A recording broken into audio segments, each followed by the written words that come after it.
नमस्कार, समाधान भारत देख रहे हैं आप। मैं हूं आपके साथ कविता, उपस्थित हूं आपके समक्ष आज का बुलेटिन लेकर। क्या कुछ रहा प्रदेश में, मैं खास आपके समक्ष इस बुलेटिन में साझा करने वाली हूं। तो आइए नजर डालते हैं आज के बुलेटिन पर। शुरुआत करेंगे आज के मौसम से।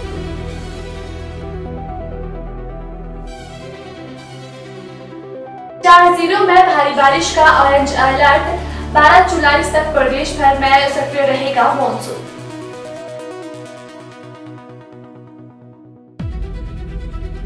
प्रतिपक्ष जयराम ठाकुर का कांग्रेस पर हमला, बोले आस्था नहीं राजनीतिक मजबूरी पर पहुंचे राम मंदिर।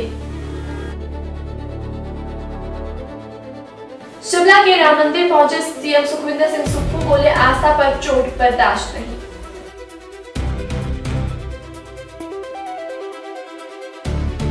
हिमाचल की ग्राम सभाओं में अब मोबाइल ऐप से दर्ज होगी जन भागीदारी।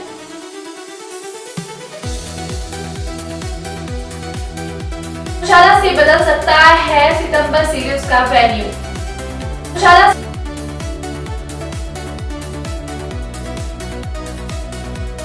होटल मैनेजमेंट और टूरिज्म कोर्स की नॉन सब्सिडी फीस बढ़ी। होटल मैनेजमेंट और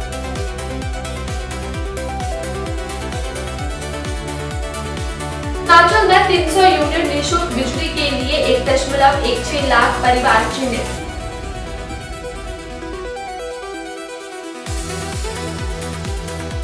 हेल्थकेयर में बजट न होने का बहाना बनाकर नहीं रोक सकते इलाज का पैसा।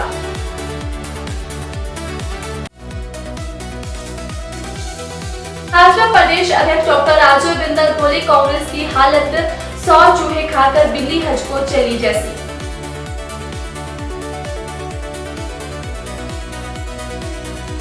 अनुराग ठाकुर का पलटवार, बोले राम के अस्तित्व को न मानने वाली कांग्रेस सरकार राजनीति के लिए पहुंच रही मंदिर। अब खबरें विस्तार से।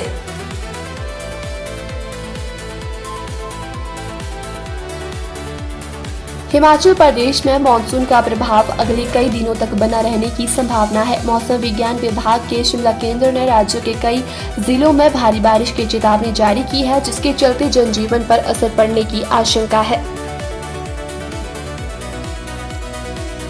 हिमाचल प्रदेश के पूर्व मुख्यमंत्री और नेता प्रतिपक्ष जयराम ठाकुर ने प्रदेश के मुख्यमंत्री सुखविंदर सिंह सुक्खू और उनके मंत्रिमंडल द्वारा शिमला के ऐतिहासिक राम मंदिर में की गई विशेष पूजा अर्चना को लेकर कांग्रेस पर तीखा राजनीतिक हमला बोला है। जयराम ठाकुर ने आरोप लगाया कि कांग्रेस का भगवान श्री राम और राम मंदिर के प्रति वर्षों पुराना रुख जाहिर है, लेकिन अब राजनीतिक परिस्थितियों के चलते पार्टी अपनी छवि बदलने का प्रयास कर रही है।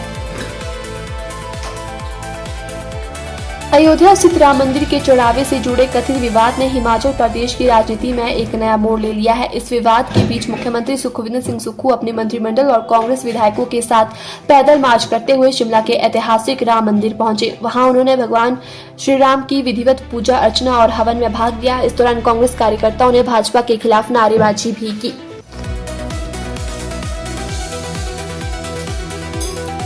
प्रधानमंत्री आवास योजना के तहत पहली बार ग्राम सभा में आमजन की जन सहभागिता की उपस्थिति मोबाइल ऐप के माध्यम से फोटो के जरिए दर्ज होगी, जिससे ग्राम सभा का सही समय, लोकेशन और तारीख सहित आम जनता की भागीदारी भी सुनिश्चित तय समय पर अंकित होगी।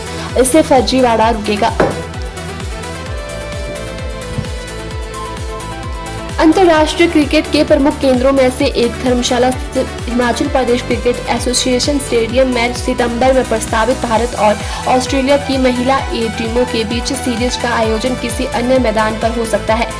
एचपीसीए ने मौसम संबंधी प्रतिकूल परिस्थितियों के कारण भारतीय क्रिकेट कंट्रोल बोर्ड से मुकाबलों के स्थान परिवर्तन का अनुरोध किया है।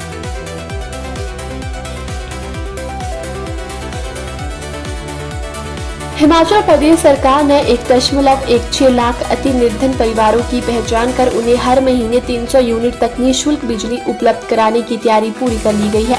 मुख्यमंत्री सुखविंदर सिंह सुक्खू की इस महत्वाकांक्षी योजना का उद्देश्य उन परिवारों तक सीधी राहत पहुंचाना है जो बढ़ती महंगाई और सीमित आय के कारण बुनियादी जरूरतों को पूरा करने में कठिनाई का सामना कर रहे हैं। ग्रामीण विकास विभाग ने 6 अलग अलग सामाजिक एवं आर्थिक मानकों के आधार पर 7 चरणों में जांच पड़ताल कर पात्र परिवारों की सूची तैयार की है। चयन प्रक्रिया में केवल आय को ही आधार नहीं बनाया गया, बल्कि परिवार की सामाजिक स्थिति, रोजगार की प्रकृति और स्वास्थ्य संबंधी परिस्थिति परिस्थितियों को भी ध्यान में रखा गया है। योजना के तहत उन परिवारों को प्राथमिकता दी गई है जिनकी वार्षिक आय 75,000 या उससे कम है।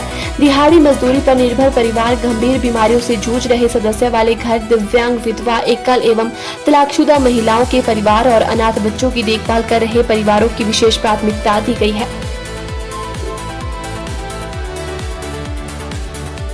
हिमाचल प्रदेश हाईकोर्ट ने हिमकेयर योजना के तहत इलाज पर हुए खर्च का भुगतान नहीं करने पर कड़ा रुख अपनाया है। अदालत ने राज्य सरकार को आदेश दिया कि वह मंगलवार तक याचिकाकर्ता के हक की राशि जारी करने का हर संभव प्रयास करेंगे। अदालत ने स्पष्ट किया कि जब सरकार योजना के तहत प्रतिबद्ध है और खुद विभाग ने भी मरीज के दावे को सही मान लिया है तो केवल फंड उपलब्ध नहीं होने के आधार पर इसे रोका नहीं जा सकता। इस मामले में अगली सुनवाई अब 7 जुलाई की होगी। याचिकाकर्ता सुरेंद्र कुमार हिमकेयर योजना के लाभार्थी है। उन्हें दिल की बीमारी के चलते पीजीआई चंडीगढ़ में भर्ती होना पड़ा था और वहां उनके दिल में कोरोनरी स्टेंट डाले गए थे। हिमाचल भाजपा अध्यक्ष डॉक्टर राजीव बिंदल ने कहा कि हिमाचल कांग्रेस की हालत 100 चूहे खाकर बिल्ली हज को चली जैसी हो गई है। उन्होंने कहा कि कांग्रेस की राम मंदिर पर बदली हुई नीति अवसरवादी राजनीति का प्रतीक है।